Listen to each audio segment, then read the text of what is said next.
तो दोस्तों इश्क मुश्किल ड्रामे के अंदर आने वाला एक नया मोड़, क्या यहां पर शामिर लास्ट एपिसोड में जाकर खुदकुशी करने वाला है, मर जाएगा वो शिब्रा के बगैर, क्योंकि शिब्रा का भी कहना कुछ ऐसे है कि पापा पापा शामिर मियां मर जाएंगे, प्लीज अब आप हमारा रिश्ता करवा दें। तो क्या होने वाला है भैया नेक्स्ट एपिसोड में, लेटेस्ट एपिसोड कैसी थी और ये ड्रामा कब और कैसे खत्म हो सकता है, इन सभी क्वेश्चंस के आंसर मैं आज के इस वीडियो में देने वाला हूं। लेकिन उससे पहले भैया आप लोगों को रमजान बहुत बहुत मुबारक हो। मे भी जब ये वीडियो लॉन्च हो तो आज पहला रोजा हो या होगी रात को पहली सहरी। इसी के चलते यहाँ पर पीके लग्जरीज की तरफ से 50% ऑफ आपको सभी चीजों पर है। नीचे डिस्क्रिप्शन में और पेन कमेंट में आपको लिंक मिल जाएगा। अभी जाएं और दुनिया का बेहतरीन लग्जरी डेकोर बाय करके अपने मेहमानों को इंप्रेस करें। PK Luxus. We don't sell crap. तो सबसे पहले अगर बात की जाए लेटेस्ट एपिसोड की, the most funny scene was जहां पर आपको दिखाया जाता है कि इतना सब कुछ होने के बाद भी शिब्रा कहती है कि मेरे पापा नहीं मानेंगे, तुम्हारे और मेरे दरमियान क्लास का बहुत डिफरेंस है। अरे बीबी, क्लास का मसला तब भी था जब ये बेचारा फजल बख्श बनी फिर रहा था, तब ये बहुत लोअर क्लास से था और अब ये बहुत अपर क्लास में है। मतलब एक तो मुझे लोगों की समझ नहीं आती कि ये जो क्लास डिफरेंस को इतना ज्यादा अपनी अना का इशू बना लेते हैं। आज भी बहुत सारे लोग गरीबों में शादी इसलिए नहीं करते क्योंकि भैया वो लोअर क्लास है, और गरीब बेचारे अमीरों में नहीं कर पाते कि उनको डर होता है कि कल को हमें ताने मिलेंगे। कोई भी आपकी फाइनेंशियल कंडीशन है, इफ यू आर एजुकेटेड, तो मेरे ख्याल से सबका स्टैंडर्ड इक्वल होता है। मैंने अपनी आंखों से ऐसे बहुत सारे लोग देखे हैं जो बहुत अपर क्लास के थे, with the passage of time बेचारे लोअर क्लास पे चले जाते हैं। और आज जिनके पास खाने को पैसे नहीं, हु नोस के अगले 10 साल के बाद वो दूसरों को खाने के पैसे दें। तो क्लास कभी भी एक जैसी किसी की भी नहीं रहती। और ये अंकल का कैरेक्टर शुरू में मुझे जितना अच्छा लगता था लेटेस्ट एपिसोड्स में, उतना ही जहर लग रहा है। मतलब ऐसे रो रहा है, घर वालों के आगे आहें भर रहा है कि जैसे पता नहीं क्या हो गया। अरे भाई, फजल बख्श को इस घर में लाने वाले तुम, उसको खुली छूट तुमने दी थी, तुम घर के सरबराह थे, तो फीमेल्स का इसके अंदर क्या कसूर है? और खास तौर पे तुम्हें ये नजर नहीं आ रहा कि वो जुबैदा का बेटा यहाँ पर जिसके साथ तुम्हारी बहुत अच्छी अंडरस्टैंडिंग थी, उसका बेटा आज बड़ा होकर तुम्हारा किस तरह से साथ दे रहा है? और अगर तुम्हें लगता है कि तुम्हारी कटोरी में इसने छेद कर दिया, तो फिर तुम अपनी बेटी को ऑमलेट और ब्रेड क्यों ला कर दे रहे हो? उसके ऊपर गुस्सा क्यों नहीं कर रहे? ये कहाँ के स्टैंडर्ड्स हैं तुम्हारे कि तुम्हारी अपनी बेटी के लिए कुछ और किसी और के बेटे के लिए कुछ और बेटा भी वो जिसने तुम्हारा हमेशा साथ दिया। तुम्हारे पास कोई प्रूफ नहीं है इस बात का कि उसने कुछ गलत किया हो तुम्हारी बेटी के साथ, वो तो हमेशा से तुम्हारा अच्छा बेटा बन के रहा है। तो बड़ा ही अजीब, बड़ा ही स्टूपिड रिएक्शन है इस अंकल का। ऑनेस्टली स्पीकिंग मुझे इसके ऊपर बहुत ही ज्यादा गुस्सा आया। लेटेस्ट एपिसोड में भी जब ये जाता है उस दाऊद के पास, तो दाऊद बड़ी कमाल की खरी बात करता है। मुझे उसकी बात 16 आने बेहतर लगी जब वो ये कहता है कि भाई मेरी कमाई तो हराम की थी, जिसकी वजह से तुम मुझे बहुत ही ज्यादा डिसलाइक करते थे। क्या जो तुम्हारे घर चलने लग रहा है वो हलाल है? And that is something I am asking all along कि भैया कैसे एक अंकल जो इतना ज्यादा मान लो रिलीजियस या सोफिस्टिकेटेड है मैनर्स को लेकर, एक थर्ड पर्सन को अपने घर में अलाउ करेगा? तो 90% जो कुछ भी यहां पर कांड हुआ है वो इस अंकल ही कल्प्रिट होने की वजह से। दो जवान लोग आपस में उठे बैठेंगे, दोनों खूबसूरत हों, तो प्यार तो ऑब्वियस है। तो फजल बख्श और शिब्रा का टांका तो फिट होना ही था। इनफैक्ट दुनिया के कोई भी अंकल अगर ऐवी किसी खूबसूरत लड़के को अपने घर में जगह देंगे जानते हुए कि उसकी खूबसूरत बच्ची है, तो चांसेस आर के भैया यहाँ पर ये तो कॉम्बिनेशन बनेगा। कितने लोग इससे एग्री करते हैं या डिसएग्री, कमेंट्स में मुझे जरूर बताइए। पूरे ड्रामे में एक तो अंकल की हरकतों पे गुस्सा आता है, दूसरा अंकल की ठिंड पे जो इतनी ज्यादा चमकती रहती है।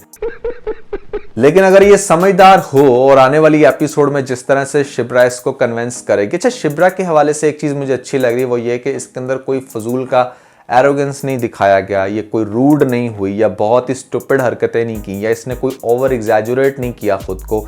ये भी मैंने कहा था कि अगर शिब्रा ऐसा कुछ भी नहीं करेगी तो शिब्रा का कैरेक्टर फेवरेट हो जाएगा। नॉर्मली नहीं बल्कि इनफैक्ट 90% ड्रामास के अंदर यही दिखाया जाता है कि लड़की जो है ना वो बहुत एग्जैजुरेट करती है, बड़ा ओवर रिएक्ट करती है। तो शिब्रा ऐसा नहीं कर रही। हाँ ठीक है, फॉर द टाइम बिंग उसको थोड़ी तकलीफ जरूर हुई, लेकिन वो फिर भी आज भी फजल बख्श से मिल रही है और उसको अच्छे से रिस्पॉन्ड कर रही है। नेक्स्ट एपिसोड में अपने अब्बा मियाँ को भी कहेगी कि पापा फजल बख्श मर जाएगा प्लीज, उसकी बात को अंडरस्टैंड करने की कोशिश करो। वैसे बाय द वे इन सब लोगों को अभी भी फजल बख्श नहीं कहते हुए दिखाना चाहिए था। इसकी बहन भी फजल बख्श कह रही है, ये खुद भी, तो फजल बख्श नहीं था भैया वो, अब शामिर कहकर उसको बुलाओ। हाँ ठीक है सही लिख रहे हो। इस सीन में उसने शामिर ही कहा है शिब्रा ने कि शामिर मर जाएगा, लेकिन उसके अलावा फजल बख्श बहुत ज्यादा इसको रिपीट किया जा रहा है नाम लेकर। तो अब नेक्स्ट एपिसोड में आपको दिखाया जाएगा कि हो सकता है कि अंकल को ऐसा लगे कि मुझे कोई भुलेखा हुआ है, तो यहाँ पर वो कोई बंदा भेजे उसकी इंफॉर्मेशन निकलवाने के लिए और वो एक्चुअली असल फजल बख्श से मिले और वो फिर बताए कि भैया वो फिर मेरा नाम ढाए हुआ है और वो फिर बताए कि वो मेरा नाम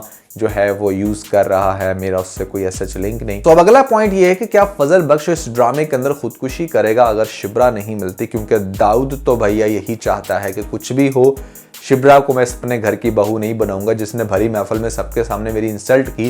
सोचो अगर वो इस घर में आ जाती है तो बस फिर मेरी लाइफ तो फ्लॉप। मुझे ऐसा लगता है कि जिस तरीके से दाऊद ने इंसल्ट किया है हमारे अंकल को, अंकल अपनी बेटी से बहुत प्यार करता है, तो किसी ज़माने तो वो स्टैंड नहीं ले सका जुबैदा के लिए, लेकिन अब जब उसकी अपनी बेटी का सवाल होगा तो वो स्टैंड ज़रूर लेगा। कुछ उसने थोड़ी सी कड़वी स्टेटमेंट ऑलरेडी दे भी दी है कि भाई मैं मजबूर हूँ, बेटी के हाथों लाचार नहीं हूँ, तो दैट मीन्स कि वो इसको हिट बैक कर सकता है। कैसे? जब एक्चुअली में वो शामिर से मिलेगा और शामिर कहेगा कि मैं आपका बेटा बनना चाहता हूँ, मुझे आपकी बेटी बहुत पसंद है, दिस एंड दैट, और पहले से शिब्रा ने भी कन्विंस कर रखा होगा, तो वो एटलीस्ट साथ ज़रूर देगा। अब इसी के चलते यहाँ पर दाऊद जो है वो फिर अपना असली रूप धारेगा, क्योंकि अगर तो वो वाकई विलन है इस ड्रामे के अंदर जो कि अब तक पोर्ट्रे किया गया, सच उसने कुछ बुरा किया नहीं, तो दिस इज द टाइम कि जब वो हिट बैक करे। या फिर वो लड़की जो लड़की बहुत ही बड़े पॉलिटिशियन की बेटी है वो क्या कर सकती है, क्योंकि उसको ऐसा लगता था कि शिब्रा एक्सेप्ट नहीं करेगी, लेकिन जब शिब्रा साथ देगी तो हो सकता है कि वो शिब्रा के ऊपर अटैक करे और इस तरीके से यहाँ पर पूरी कोशिश की जाए कि इनका कॉम्बिनेशन ना बने। लेकिन दूसरी तरफ आपको दिखाया जाएगा कि जो शामिर है, शामिर बहुत इमोशनल है शिब्रा को लेकर, तो हम अज्यूम कर सकते हैं यहाँ पर कि जब सब लोग इस तरीके से एफर्ट्स करेंगे उसको शिब्रा से दूर करने की, तो वो यहाँ पर अपनी जान की बाजी खेल सकता है। दैट डजंट मीन कि वो खुदकुशी कर लेगा। हाँ, अटेम्प्ट वाला कहीं पर कोई सीन हो सकता है जिसके चलते दाऊद को ये फील होगा कि भैया मैं तो वैसे ही मरने के करीब हूँ, तो मेरी पॉलिटिक्स को कोई अगर चलाएगा तो वो मेरा बेटा ही, शायद वो अपने बेटे के उस अटेम्प्ट के चलते मजबूर हो। और दूसरी तरफ शिब्रा भरपूर अपनी कोशिश करे अपने अब्बा मियाँ को ये समझाने के लिए कि सारी ज़िंदगी असूलों का दरस देने से कोई फ़ायदा नहीं होगा अगर आप आज असूल की बात ना करें, अगर आप आज हक की बात मत करें, अगर आपने मुझे इतना कॉन्फिडेंस दिया है, आपने मेरा बड़ा अच्छा दोस्त बन के सहारा बने हैं, तो आज एक दोस्त होने के नाते ही मेरी फीलिंग्स को समझें। ये सारी बातें वो अपने अब्बा को कहेगी, जिसके बाद बाप उसका बहुत हद तक सपोर्ट करेगा और वो ये बात दाऊद को कंफर्म करेगा कि मैं सिर्फ बच्चों का अच्छा फ्यूचर चाहता हूँ। तुम्हें अगर ऐसा लगता है कि मैं पार्टी के अंदर कॉम बैक करना चाहता हूँ या मेरी बेटी किसी किस्म का कोई कंट्रीब्यूशन करे, तो ऐसा नहीं होने वाला। और जब दाऊद भी मान जाएगा ना, तो एंड पे वो लड़की नहीं मानेगी, वो कहेगी मतलब ऐसा कैसे कि सब ने अपनी दाल खिला ली, मुझे बीच में अकेला छोड़ दिया, मेरे से तो किसी और ने शादी भी नहीं करनी। तो वो यहाँ पर काफ़ी बुरा रिएक्ट करेगी, अपने अब्बा को कहेगी कि भाई वो फुल टाइम हार्ड टाइम दे दाऊद को। और दाऊद जो है ना वो मतलब माइल्ड विलन है, वो कोई बहुत हार्श विलन नहीं है। दैट इज समथिंग जो मैंने अब तक ऑब्जर्व किया। लेकिन आप लोगों को क्या लगता है, क्या दाऊद वाकई अपनी पॉलिटिक्स की खातर बच्चे को कुर्बान कर देगा या फिर उस लड़की का साथ देगा जो उसकी बेटी भी नहीं है? ये आपने मुझे कमेंट्स में बताना है। और शिब्रा की जहां तक बात की जाए तो शिब्रा का रिएक्शन आपको कैसा लग रहा है? क्या शिब्रा वाकई शामिर को डिजर्व करती है या नहीं, ये भी बताना है। और सुखैना का इस सारे मामले के अंदर जो रोल चल रहा है, सवाए उसने अमारात ली हैं हमारे शामिर से, कोई ऐसा सच काम नहीं किया। लेटेस्ट एपिसोड में भी अब्बा ने अगर गुस्से से भगाया तो वो भाग गई, she didn't take that stand जो हम ऑब्जर्व कर रहे थे। तो उसको लेकर आपके क्या कमेंट्स हैं, जरूर अपना फीडबैक शेयर कीजिएगा। और उसके अलावा अगर आप लोगों ने भैया हमारी ये वाली वीडियो नहीं देखी जिसका लिंक मैंने ऊपर दे दिया है, तो जल्दी से लिंक पे क्लिक करके वीडियो देख के अपना फीडबैक मुझे जरूर दीजिएगा।